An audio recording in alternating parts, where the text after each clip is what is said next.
Developed, created, and owned by James PoeArtistry Productions. This is a special Perceptive Readers podcast this week in hopes to help anyone who felt wronged, but no one never listened. And I'm James Lynch, by the way.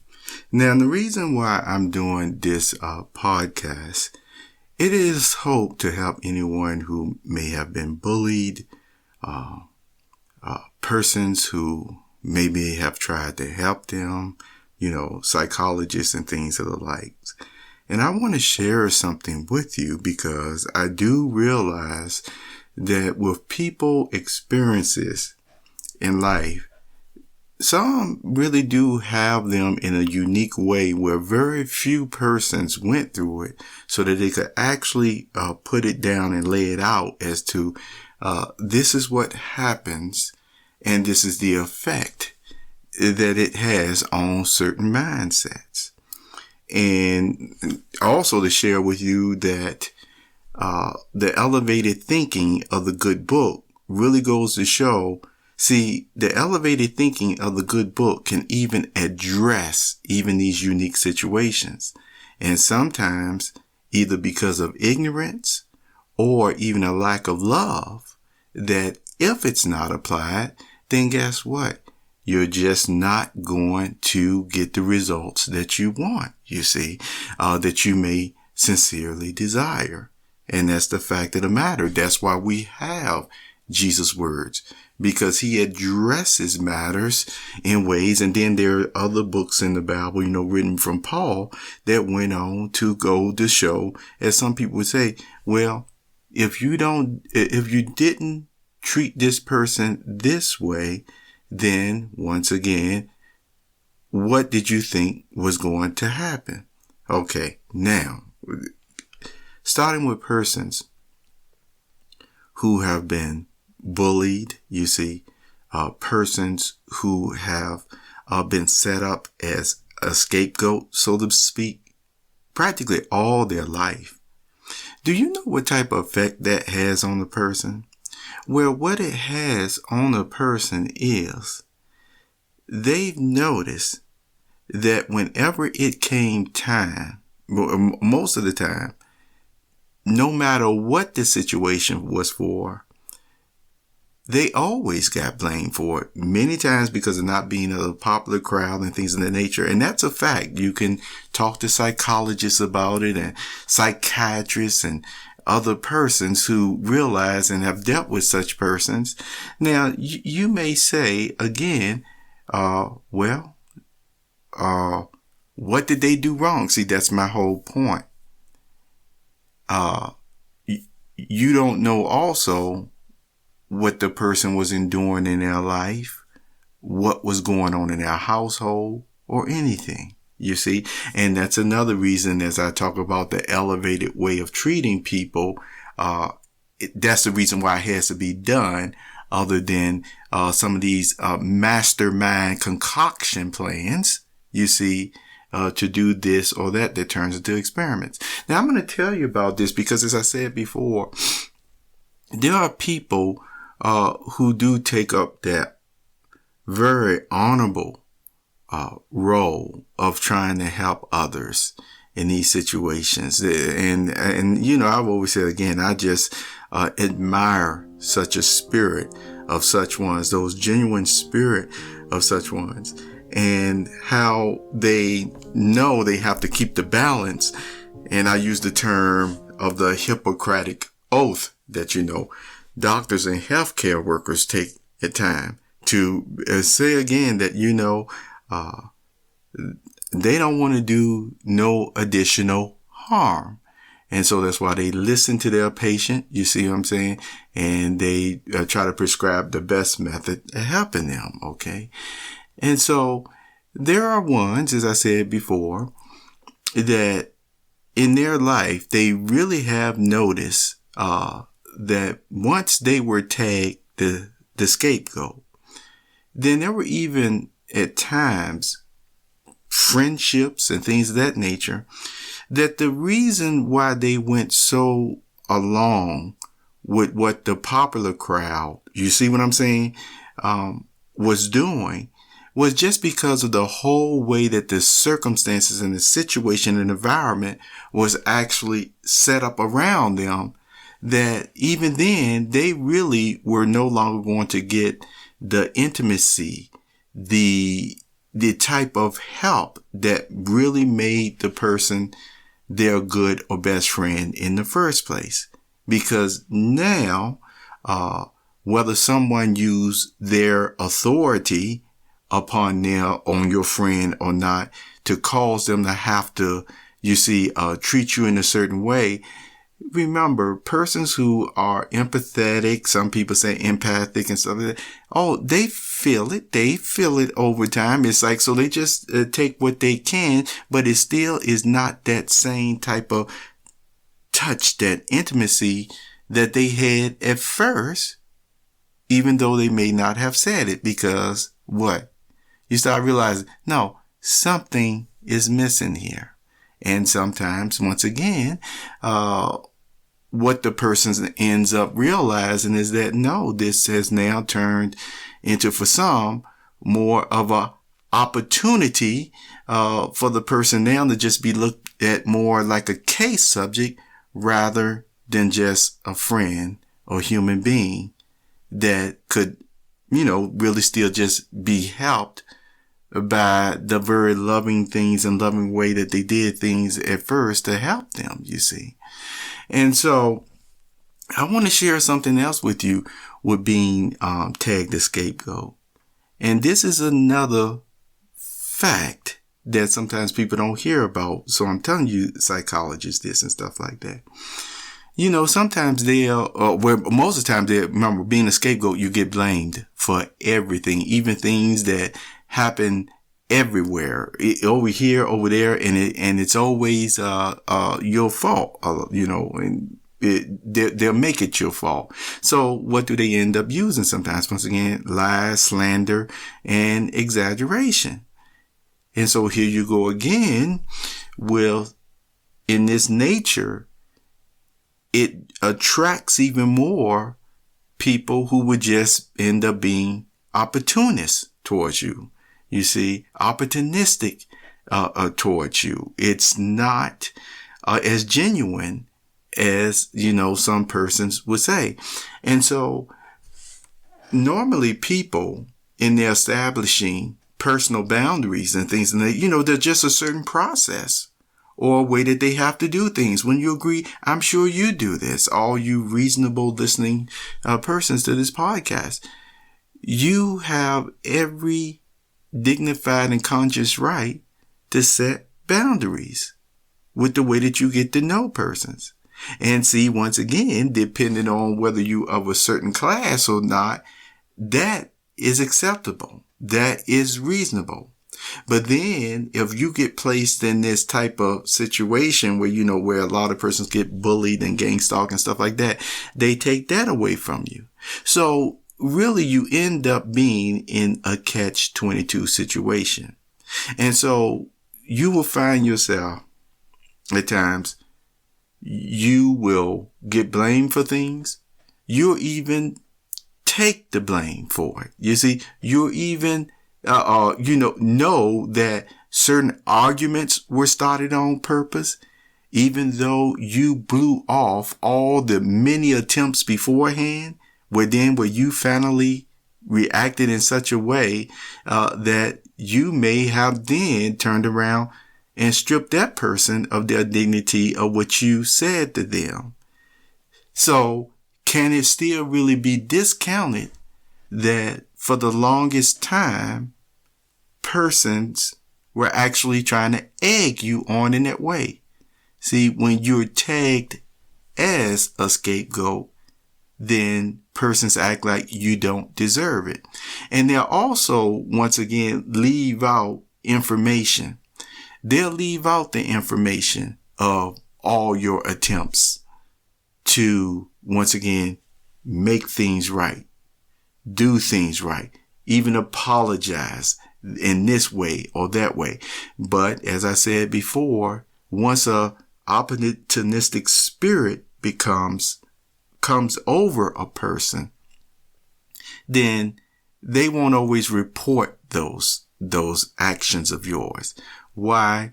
Because they're more just looking for now anything that basically is still covered under Jesus' ransom sacrifice to make a situation fit that you're no good person, even though you're very much still precious in God's eyes.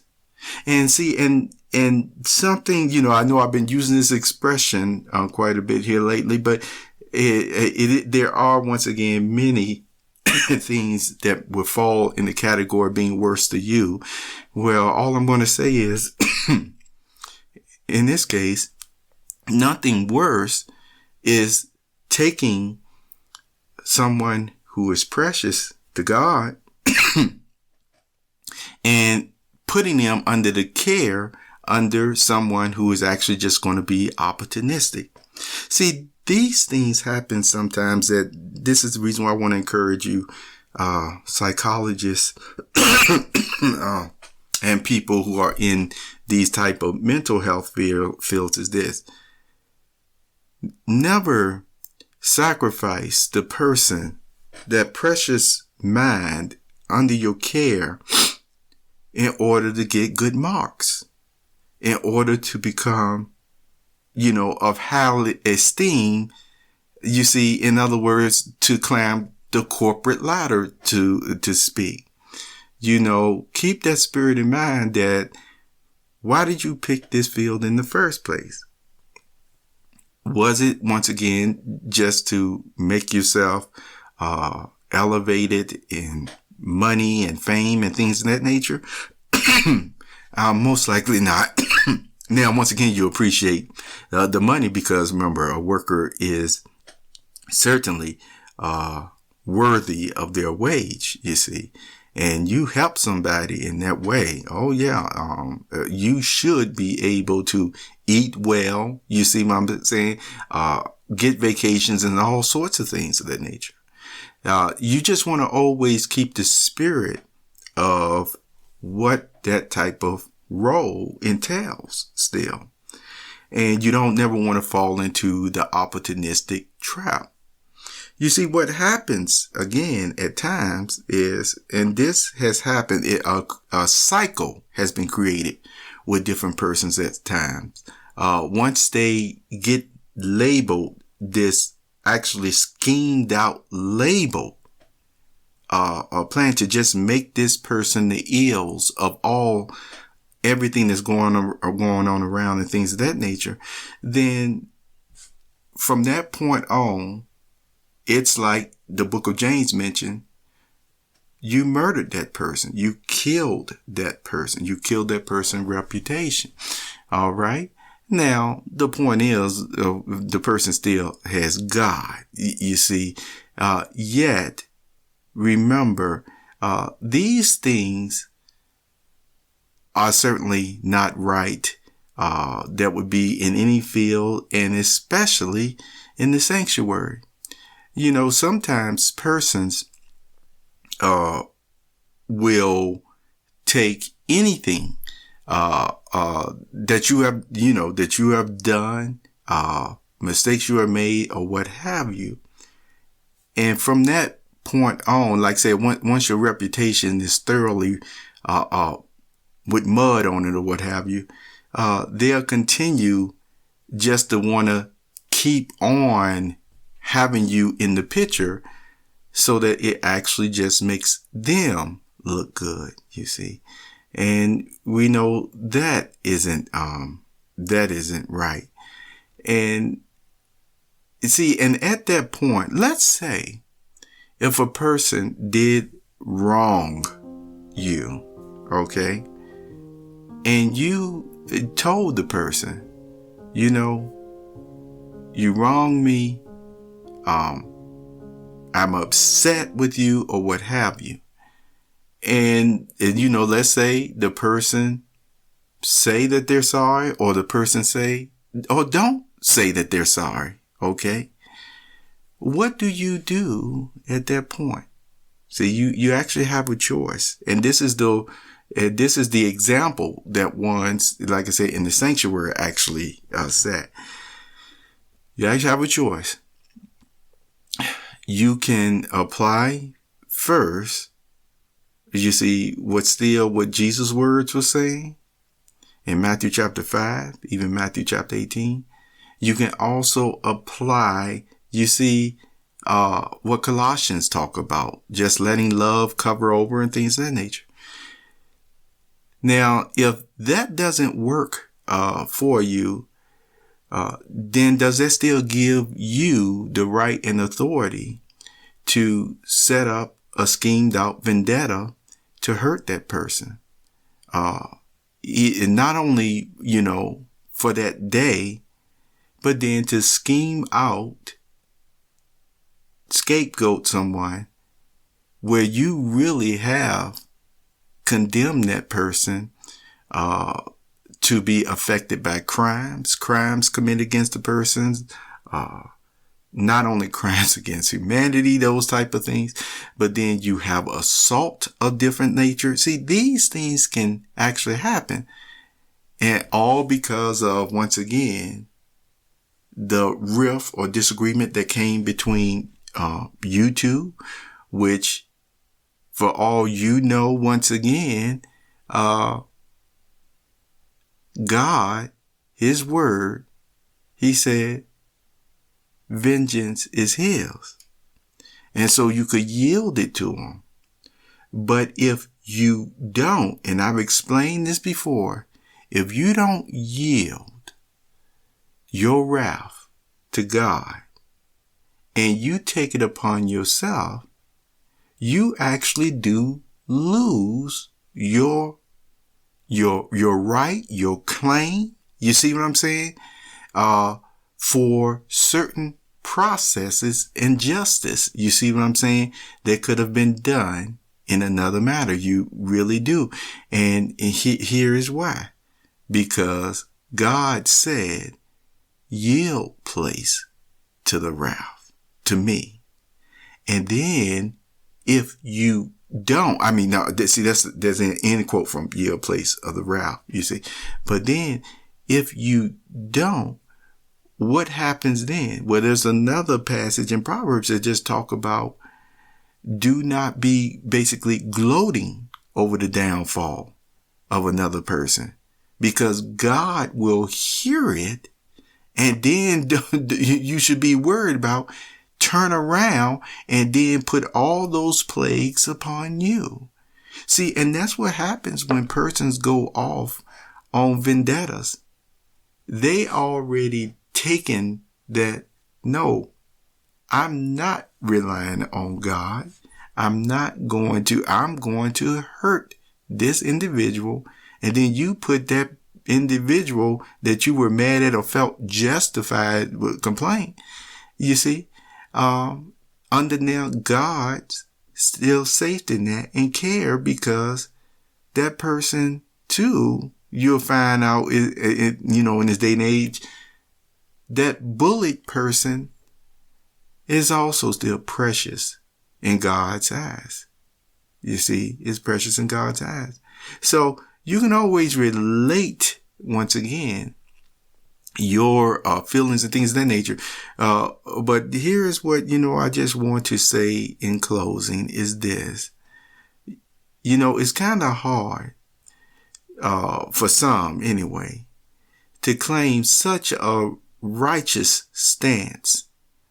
You see, saying that they want to do this for God or what have you, but then do and carry out so many crimes, the so-called get that person, that they done lost their righteous standing. You see? That happens.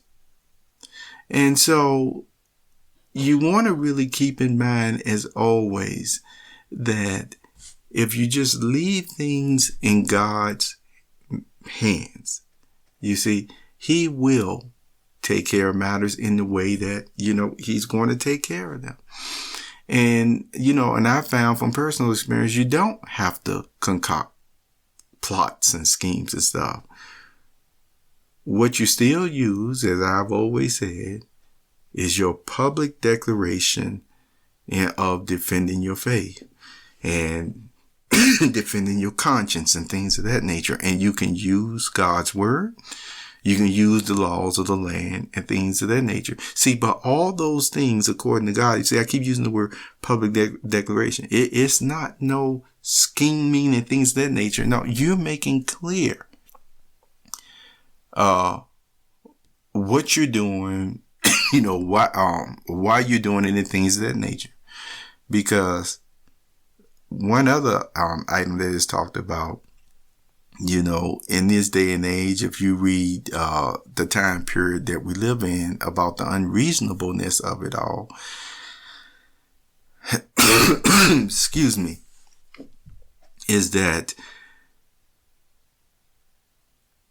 persons, once they really say, well, I got to totally rein in the way that I do my process of personal boundaries and things of that nature. If you don't abide by reasonable verification and things of that nature, you're still showing that no, you don't really want to resolve it, maybe because of pride or what have you. It may be, but all the same, I always said that's these persons' options. That's their options if that's what they want to do or what have you. But all the same, know that you still have God who is viewing you as precious and actually knowing your situation. And at first I was going to stop, and I'm going to share one other thing with you because I just like to make this clear from time to time. How did they get there? How did they get there? There are certain even occupations today. And I told you there's prophecy that talks about some of these occupations as well, where, persons have made very lucrative livings and they have been able to really, when it comes to personal boundaries and the way that they going to do things, it works for them and it has to work for them. And yet, because of their success, different people mention different things that these persons may have done in life and this and that. But this is what I'm going to share with you on how did they get there. I'm going to tell you how some of them got there. See, it's nice as people say there's a great awakening right now where people are hearing and understanding matters that they never did even think about. It didn't even cross their mind before that they're understanding now. But let me tell you what was happening while the majority of the world was asleep, mind you. I'll tell you what was happening. See, some of these persons who had that touch, God's spirit, if you will, the creativeness, the mind of God and the way of viewing things and what have you. These were the ones, many of them, these were the scapegoats. These were the ones who were the bullies, who were bullied from young ages and things of the nature. And so what did they end up doing? They realized after they saw enough times when they spoke up, how it was still oftentimes their fault or nobody was going to give them nothing because they see as they've used the word this year again where they called it, it was along the lines of describing mass hypnosis of the masses. Now, this doesn't mean everybody's walking around like a zombie, but they're still basically saying, yes, the documentary on the Matrix is very much true on how people can be controlled and manipulated by propaganda and stuff of that nature. And so they learned these things. they really saw it for what it was. And so with the knowledge and what they were enduring at the time, they said, look, I got to do what I got to do, or I won't even be on this earth long. See, this is the type of situation persons get in, you see. And so the whole point is, the popularity, or sometimes they say the good old boys club and all this stuff like that, what have you, see, can really mess a person, up if they don't really know how to maneuver such matters. But see, at the same time, as I told you, peer pressure has been used to such an extent at times that it even causes genuinely good people to allow atrocities to happen. Genuinely good people. And I'm here, and then again, it's stated, it's all in the interest of, where, you should just listen, or you should just obey, and this and that. And the point is, you don't know at times whether it's an opportunistic person telling you or not. And they're just, once again, misusing their authority. Now, granted, you have persons, I talk about in authority that as they get older, what have you, they've always kept the right mindset. But then the ones that they have around them or under them, they relied heavily upon, tell me the truth of the matter. Tell me the fact of the matter. And because some in ignorance or had that opportunistic, spirit come over them, really wasn't making things clear. Now, let me say something again. I just talked about how did they get there, and I talked about creative people and things of the nature. There was one man, and some persons were wondering why, he had such a interest in, music or art, theater, and yes, even writing, you see, fictional books and things of that nature, you see.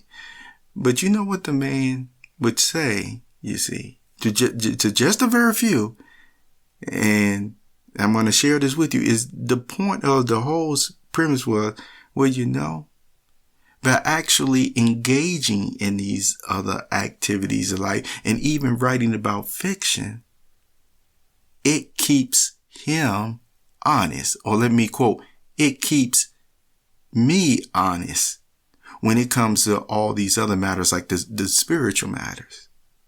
Okay, well, what you probably want to understand further about that. Well, here's the point. Recreation and relaxation, what does it do?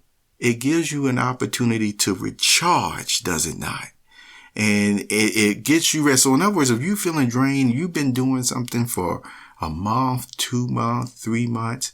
And, some persons say, I've never had a vacation. Some persons say they've been working 7 days a week, longer than what they, wish they could without no break.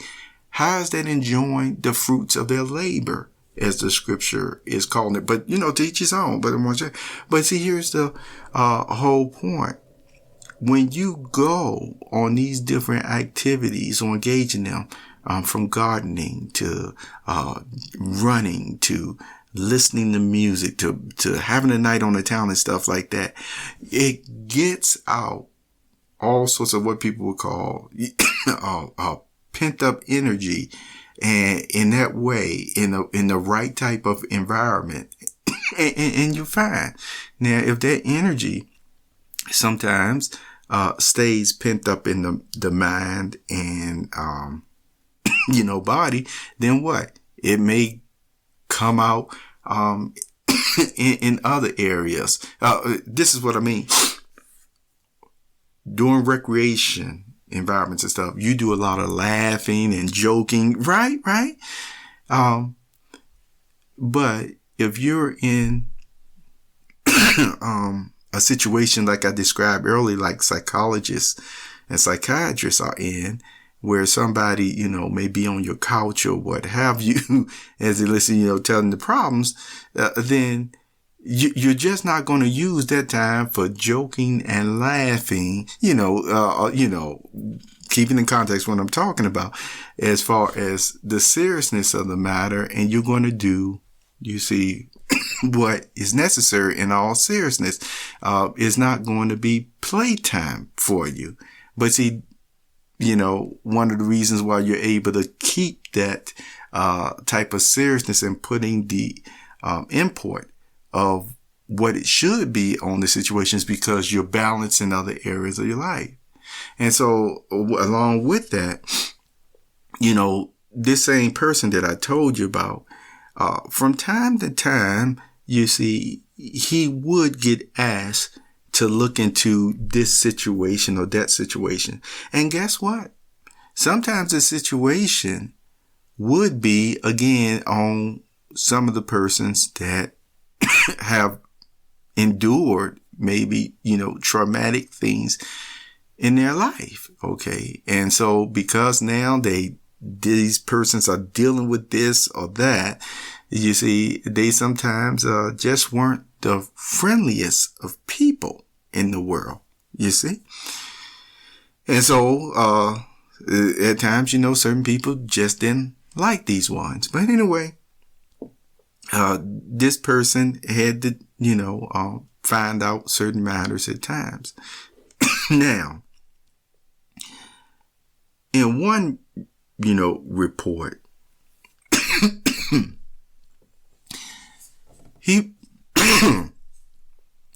he had wrote or explaining about a certain situation. And again, he just stuck to the facts of exactly this is what was said.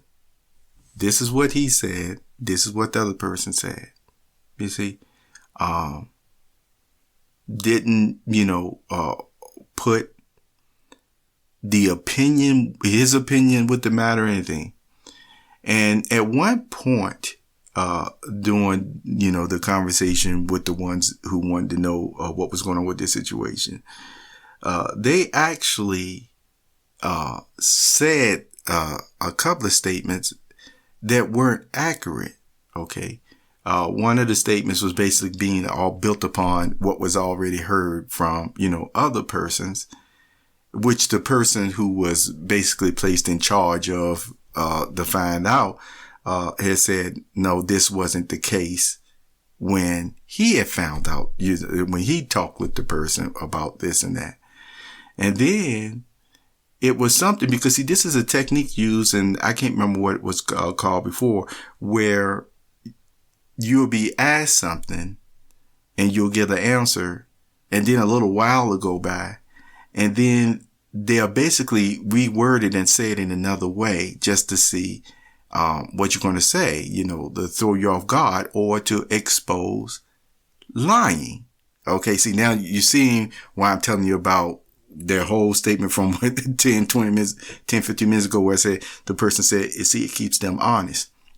Because the techniques basically was done on this man, where the statement coming back around was once again going to make the person who was, accused of certain things, look bad if the man was to say, yeah.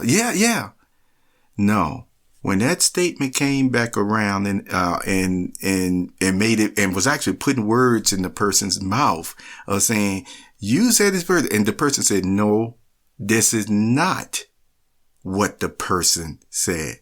This is not what the person did or what happened. And then the person was asked, well, is there anything else? And then the person said, no. And then the person was asked, well, what do you think, the situation is going to be, or your opinion or what could happen? And then the person just briefly said, well, what they thought on what would happen. It wasn't still being in a slanderous type of way or what have you. It was just saying that. Now, I'm stating that with you Because basically, what was related near the end of everything is that the person who was gathering the information or reporting to this other person who, really needed the information, that they were satisfied with the way the whole investigation, if you will, was done, and was glad that the person was straightforward, honest in the facts. You see, now, why did I just share all this with you again? To go to show you, you people who deal with mental health issues, actually help you in the honorary, honorable positions and stuff like that, is this. Sometimes, you see, you're placed in situations, and even the persons that ask you this, no matter how their demeanor may come off or what have you, they're not asking you these things because they want you to make up stuff all of a sudden. Whereas, I know, like I said, we talk about opportunistic type persons, but I'm not talking about that. Sometimes, once again, all they're doing is going through the process of making sure that they do get the accurate facts. And so if you don't agree with something that was just said because you know the facts, you are not being disobedient because you spoke up. Even if it's for someone who's already been labeled as worthless, dregs of society, scapegoat, or what have you, gang stalker, what have you. That's not always the case. You will certainly have more of a higher view, if you will, of matters, and God sees it. It's not disobedience to actually state the truth of the matter, the facts of the matter. And so, with all that being said, this is why, one of the reasons the man said, all his other creative activities, if you will, keeps him honest. Thank you for being on this Perceptive Readers podcast this week with me. And I hope this helped somewhere. And for all who did not have feel they did not have the help when they were growing up, or otherwise suffered many things, God knows this. And I know in this world today, sometimes I feel like, man, there's just, from certain persons, they throw you away just like that. And yet, Jesus' ransom sacrifice covers you for the very things that humans will throw you away for. See, when you're sincere like that, that is the fact of the matter. How do we know? Who does the scripture say Jesus spent a lot of time with? You see, who he ate dinner with. Why did he eat dinner with those types of, once again, individuals and groups at times? You see, as I've always said before, Jesus know not only, you see, how they got there, but even, you see, why eternally they got there as well. And look how he was so ready to offer them mercy, you see. Thank you for being here again on the Perceptive Readers podcast. You have a very wonderful week, and you take good care of yourself, okay?